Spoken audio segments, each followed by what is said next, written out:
June 23rd, and they have the Christmas trees up already. The season's getting longer every day. No, it's late November. What are you guys doing? We're stringing some lights that are part of the Christmas stroll collection. The Christmas stroll collection. Well, I don't think that's an official name, but right. Anyway, this tree's been assigned to one of the nonprofits or a school group. Okay. And the little children are making ornaments now to go on for a judging that happens Christmas stroll weekend. Okay. And we have some lights available that we used to help out for those kind of groups, and so we're volunteering to string these. What's your name? I'm Tracy. Tracy and? Cynthia. Cynthia, hi. What under whose auspices are you doing this here? Who's in charge of these lights? Chamber of Commerce. Chamber of Commerce? And you guys are volunteering? And yeah, we are. I guess it's the 23rd or 24th or something like that. Stroll. Right. I think there was some question about it, but it was. I remember the first few strolls; they were very different. Yeah, there were no TV trucks here. Right. There were no. Yeah, I remember that too. There was a lot of rum and loose talk on Main Street. Well, what's your interest in doing this? How did you come to do this? Well, actually, I had a little time on my hands, and they just, someone working there is a neighbor of mine, and she recruited me. But, that was nice of her. Yeah. No, but this is a nice thing you're doing. Yeah, well, it's fun, and I think it's worthwhile to do, and it's a fun activity. And you guys live here on the island all the time? Yeah. What do you do? Actually, I'm between jobs at the moment. And I'm a photographer. You're a photographer? Really? So's Gino. Well, I'm a videographer. You're a videographer, and I'm a still photographer. What do you photograph? Primarily portraits and interiors. Yeah? And you work here on Nantucket all the time? No, not so much. No? No, and I just moved here about a year ago. So I don't... A year ago. From? From Belgium. Belgium. Interesting. How did you end up here from Belgium? Well, we've had a house here for a long time. Right. So we had decided that we wanted to move back, and we had the opportunity, so we took it. What were you doing in Belgium? Oh, working. Yeah, photography, and are you married? Yes. And your husband does what? He's a producer. A producer of? Of documentaries. Documentaries. Gino, babe, you got a business card on you? Let's talk. Just my camera today. Schmoozing on the street, you know? Right. And are you glad to be here? Yes. Yeah? Yeah, it's wonderful. So you've been coming here in the summers for years? Not so much in the summers. My mother was here for a long time in the summers, and then we came off season. And last summer was actually the first summer we spent the entire summer here. Right. And it was really different. It is, isn't it? Then we hadn't done that for 20 years. So it was 20 years ago, the summers were very different. It was very different. What do you think was different? The amount of people and the kinds of people. Kinds of people? How do you mean? Yeah. I think more people here in town were coming just to say that they'd come to Nantucket and experience it, and not to enjoy it as much. Right. That's interesting that you say that, because I think a lot of people feel that way, but I think a lot of people don't want to come out and say that that's what it is, that people want to come here so they can say that they've been here. Well, you can really see a difference when you haven't been in a situation for 20 years, and you see a big difference. Right.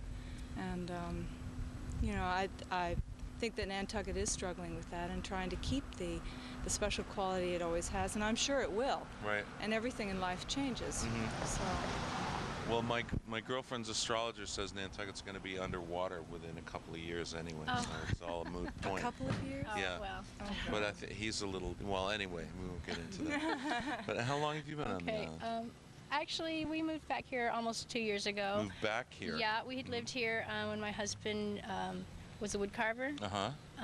Gosh, in the 80s, I guess, 70s and 80s. And we married here, and we're here for a while. We're in Connecticut for 15 years. Where in Connecticut? In the central part. And why but did I you had decide come here to work here? in college years, and so I knew sort of what we were getting into when we returned. Yeah. What made you decide to move here, though? We really wanted to change, and we were just lucky that we could pick up and make a change from where we were. We were in a little bedroom community that was sort of a nice environment, but not a whole lot to offer. Right. And we had a child in public school, which had lots of money, lots of new ideas, always changing things, always sort of, trying the next new idea. Right. And we thought that he was really suffering, and so we were too. And we found out about the new school out here. Right. And I came out to visit, and we decided right then that this is where he needed to be. Yeah. Because of the new school? Because of the new school. Oh, that's interesting. Right. What's good about the new school? Wow, we could both tell you that, couldn't we? We could tell you a lot. It's great. It's a wonderful. Linda Zola, the woman who runs it, is fantastic. Right. Educator, and she's just wonderful. And it's also very small, which helps tremendously. And I think that she feels secure enough in what she's doing and how she's doing it to not change it every year. That doesn't mean she's very static and will not listen to new ideas or not vary from her own curriculum or style, but she knows, she really believes that they need structure. Right. And they need to know the basics. They need to be expected to do their level of work. Right. And what was so it about the sort of, you said changing every year and trying new the other programs places? every year. Yeah. What was it about that you didn't like? The kids never knew what they were supposed to be doing. You know, it was always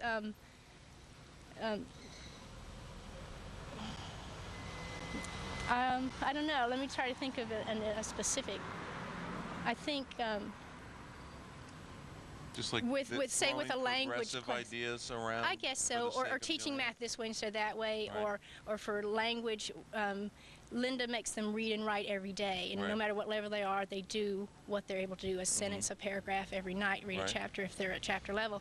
But at the other school, he would be expected to make an apron one night, and there would be this sheet of instructions, and he was judged on what the apron turned out like, or else if he followed the directions, which one time he didn't, he had the pocket here instead of there, so it was very traumatic. And the teacher was very upset when, what did he learn from this? Nothing. And he'd come home and he'd have this new project every week, and he really didn't know what the purpose was or what the directions were even, and it was very frustrating for him. Whereas now he knows he has math homework every night, he's reading and writing every night. How old is and that's what he does. He's 13. 13, okay. That's key age. Yeah. And, you know, he used to come home so exhausted and sometimes not happy before. And now he comes home and still, he may be exhausted if he didn't get enough sleep or something like that, but he never complains about school.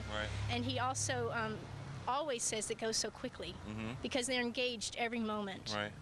So the day really goes by. So well, a testimonial for the new school here on Center Street. Well, good we ran into you. Yeah, Thank you. you too. Well, thanks for talking to us. Okay, Merry and thanks a lot for helping out with the trees. Yeah. I want you to, on behalf of the community, we appreciate your volunteerism. Okay. Bye. Bye-bye.